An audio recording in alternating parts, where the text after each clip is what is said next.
Good afternoon, everyone. My name is Gabby Solis, and I'm the Development and Marketing Director for Care Partners. I'm so glad you are joining with us today. Today is already Wednesday, June the 3rd. Can you believe we're in June already? I can't believe it. But we want to thank you so much because you keep coming back and joining us for these hot topics, and we're greatly appreciative. I do want to start with some updates for Care Partners. As you know, Care Partners has canceled all in-person programs and events until the end of June. So we will not be reopening, but I do want to remind you that we have a lot of great resources online. We have our activity calendar that you can view that is updated weekly, and that's on our Care Partners page. If you go to carepartners texas.org, you'll see it there under our Gathering Place tab. Those are weekly activities that you can do with your loved one. We also have our in-home gathering place program that's also on that same page at carepartnerstexas.org under the Gathering Place tab. And that's an in-home gathering place that you can do with your loved one. You can print it off. There's great things such as word search. There's coloring pages as well that you can do. We also have these hot topics that we have throughout the week. Tomorrow we have another one at 10 a.m. if you want to join us as well. And then we have great resources on our website. We have our event coming up, which is another caregiver conference coming up with Fine Houston seniors. And that's going to happen at the end of the month as well. So if you go to our website, we have all of our updates there too. I also want to remind you that we have our Sweet Charity event. So our Sweet Charity was canceled back in March due to COVID-19. But we are doing our event live and we're doing it online. So we're going to have that event next week on Thursday, June the 11th at 12 o'clock. So I want to share, let me go ahead and share my screen with you all here real fast.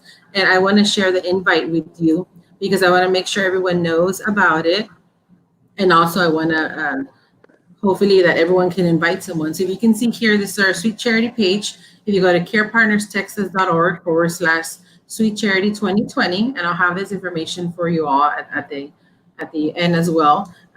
So this is happening on June the 11th, and here you can see that we are going to have it at 12 on Thursday online. And if you want to invite everyone, we would love that. The invite as well, I want to share with you all, is here too, so we can invite everyone that we can. It's also something, here's the invite. So Care Partners Sweet Charity event is now virtual. You're invited, June 11, 2020. The Dr. Ronald H. Sunderland Volunteer of the Year Award will go to Ms. Ann McIntyre, who is our care team leader at Grace Presbyterian. This year, our Care Partners Partnership Award is going to Congregation Emmanuel. So we are very grateful for this, and we hope you can join us next Thursday, June 11 at 12. So hopefully you can do. So now we want to introduce to you our invite for today. We're so glad to have her with us today. And she is the Volunteer State President for AARP Texas, Miss Charlene James. Hi, Miss Charlene. How are you? Hello. How are you today? Great, thank you. And we thank you so much for joining us today. And it's a very important topic. It's a topic that we have heard from a lot of our, some of our caregivers that are doing caregiving long distance. And, you know, it may be that you're here working in Houston, but then your family members are in a different state or city and how to do that. So we're very grateful that you're here and presenting on this. Well, thank you for having me. It's a very interesting topic. As we know, caregiving in itself can be very challenging as you go along the caregiving journey. And when you add to that long distance caregiving, that brings on a whole host of other anxieties that you take on. And for me, I'll start with the fact that I'm a long distance caregiver. I have primary responsibility for my dad. And my dad lives in Florida, and he's 95 years old. So that really creates a number of challenges. But let me just kind of give you some tips based on my experience as a caregiver.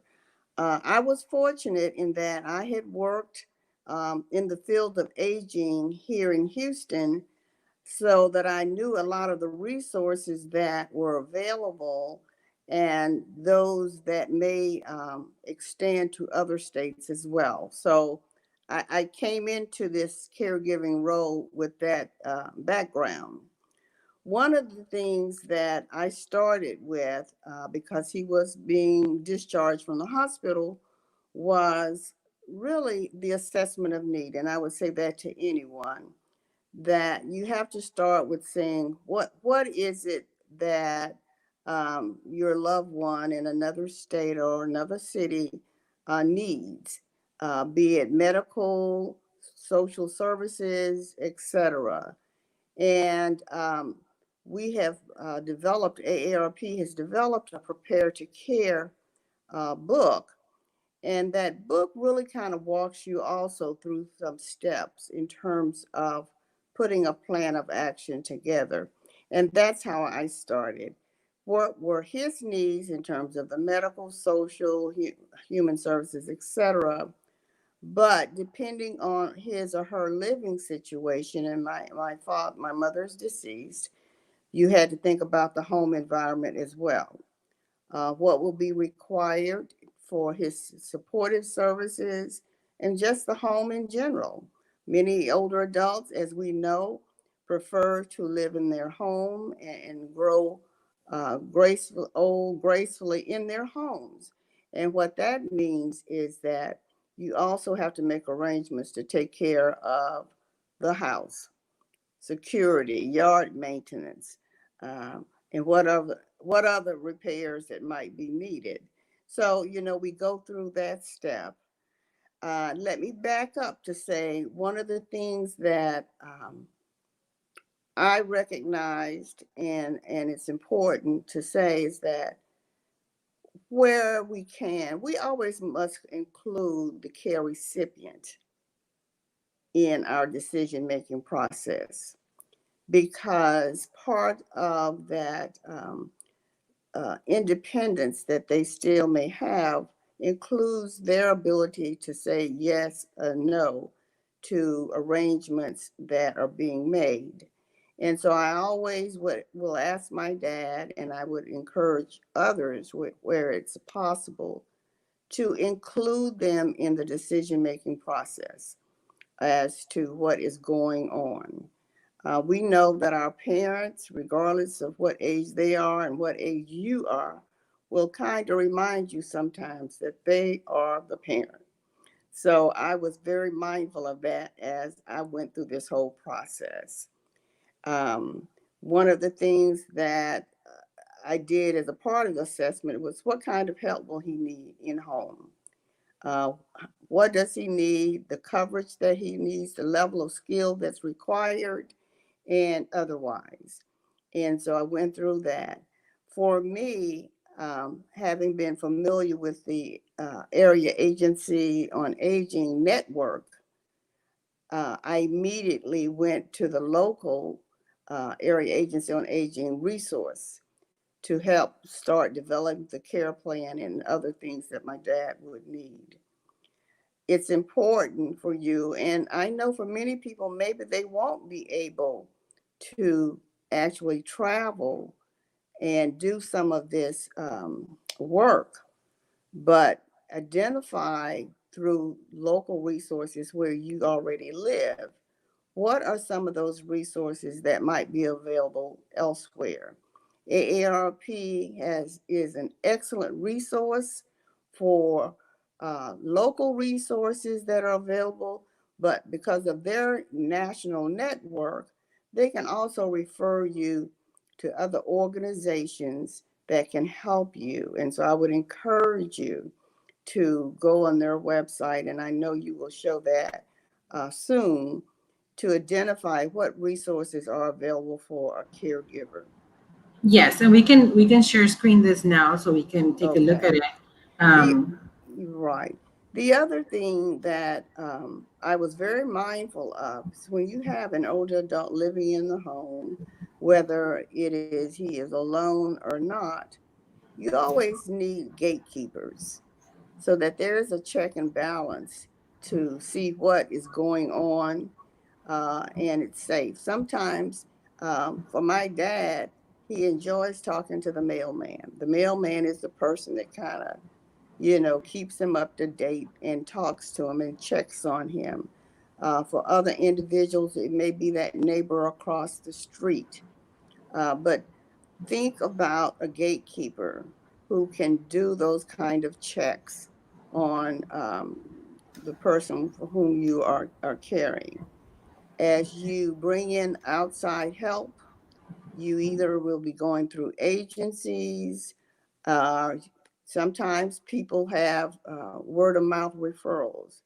And I would caution you as you do the word of mouth referrals that you make sure that you're able to get some information on those individuals. For one person, that individual may have worked well based on what that need was of the care recipient. For others, it may not work out. And this can be whether you're hiring word of mouth or even coming through the agencies. Ask the questions. What is your procedure for screening your individuals and your employees or contract people? Because you want to make sure it's a good fit. And my daddy is fortunate in that he'll tell you, he'll call me and he'll say, I don't think this is going to work out or whatever. And um, so you have to really do a good assessment of what he or she likes in terms of their personality. You may have some care recipients that really don't do a lot of talking and they're not interested in a lot of chatter. And you may have a worker who likes to talk. And I went through that as well.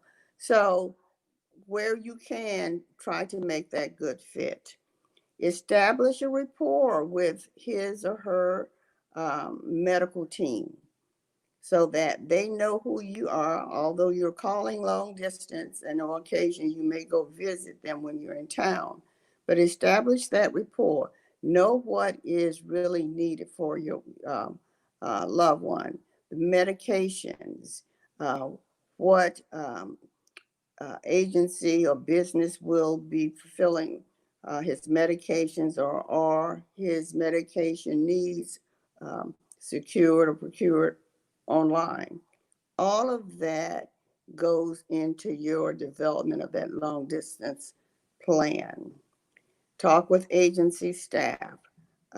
Understand what their process is for sending out um, in-home workers, the frequency, what are the skill levels that are required, um, and what is expected once he or she gets into the home.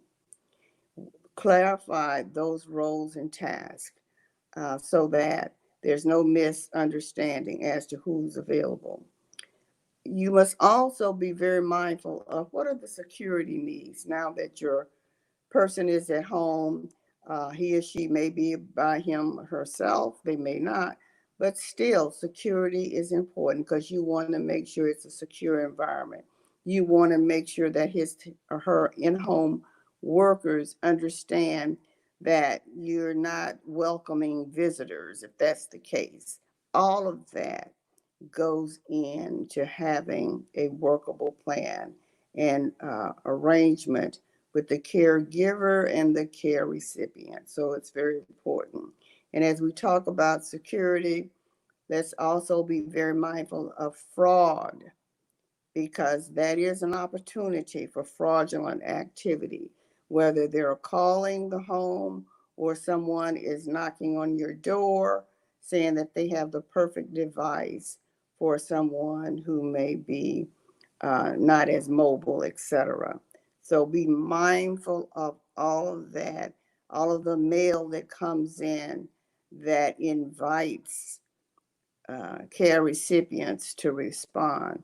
The telephone calls regarding um, procurement of certain devices or something is free, all it requires is that you send $100. All of those fraudulent activity and practices are very important. Um, Again, checks and balances. you have to be able to, one of the things that I would do, and I'm fortunate to have brothers and sisters who are all a part of this as well. And so we take on different roles. But, you know, when you call your person, talk with them. Just don't say, "Oh, how are you doing today? How's your weather? Okay, talk to you later." Really talk in a way, for me, as I'm probing. Okay, so what did you eat today? Was it good? Or what did you think about it? You know, and my dad is very candid. She can't cook or whatever or something. I really enjoyed it. So ask what's going on in the city, what is happening, but engage in a conversation with them and not just, you know, a 60-minute check on what's going on in terms of his well-being for that day. I talk with those individuals who have the responsibility to care for him. How's he doing today? Has he been up? Did he take a walk? Whatever. Ask the questions, and because that indicates to both individuals that you care and that you want to know. Um, and so I'll stop right there, but I would like for you to show those resources again that AARP has for caregiving. And that Prepare to Care booklet comes in various versions depending on the target population.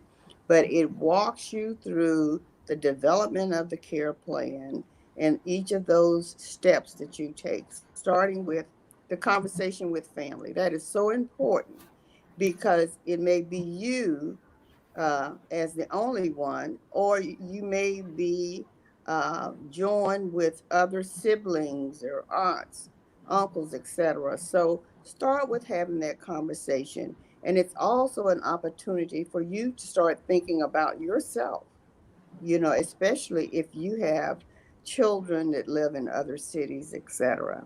So let me stop right here in case you have some questions. And I went ahead and shared, like we mentioned, the ARP guide, which is Mm-hmm. great.